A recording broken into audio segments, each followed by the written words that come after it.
नमस्कार मित्रों, मैं विकास वर्धन आज एक मिस्टीरियस कहानी लेकर मैं आप लोग के सामने उपस्थित हुआ हूं। अपना भारत योगियों का देश रहा है और योगियों के पास किस प्रकार की सिद्धियां होती है, उन सिद्धियों को लेकर एक कहानी अंग्रेजों ने अपने संस्मरण में लिखा है। जब वो लोग भारत आए हुए थे, उनमें से एक व्यक्ति ने, उन्हीं संस्मरण को मैं आप लोगों के समक्ष रखना चाहूंगा। एक बार एक अंग्रेज उत्तराखंड के पहाड़ियों में घूम रहे थे।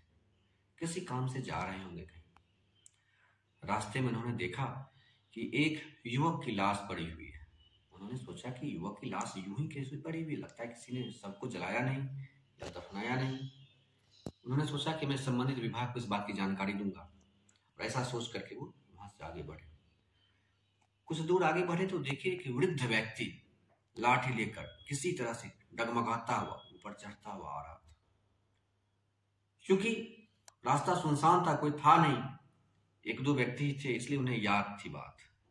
आगे बढ़े, जो भी उन्हें संबंधित काम था, काम उन्होंने किया और फिर उसी रास्ते से पुनः वो वापस लौट रहे थे।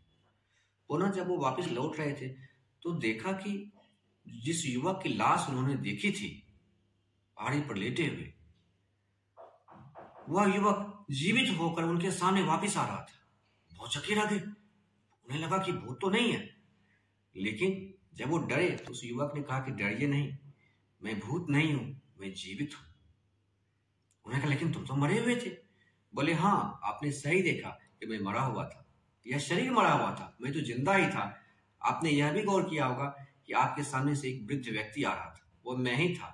वह शरीर मेरा जर्जर हो गया था, इसलिए मैं उस शरीर को छोड़कर इस शरीर में प्रवेश कर गया। इस शरीर में थोड़ी बहुत कमियां हैं, मैं इन्हें वैद्य के पास ले जाकर ठीक करवा दूंगा और यह शरीर अभी मेरा चलेगा। अगर मैं उस शरीर में मर जाता तो फिर से जन्म लेता, फिर से जवान होता, काफी लंबा समय लगता। इसलिए मैं उस शरीर को छोड़कर इस शरीर में आ गया। मेरा पुराना शरीर उधर देखिए रखा हुआ है। तो अंग्रेज आगे बढ़ा, देखा सच में वो बूढ़ा व्यक्ति वहां पे लेटा हुआ था, उसका शव वहां पे पड़ा हुआ था और यह व्यक्ति जीवित हो रखा था। तो इस प्रकार की यौगिक सिद्धियां अपने भारत में योगियों के पास पहले हुआ करती थी।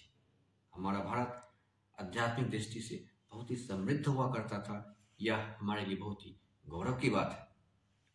आशा करता हूं मित्रों आपको कहानी पसंद आई होगी और इस प्रकार की कहानियां आपके पास और लाता रहूं।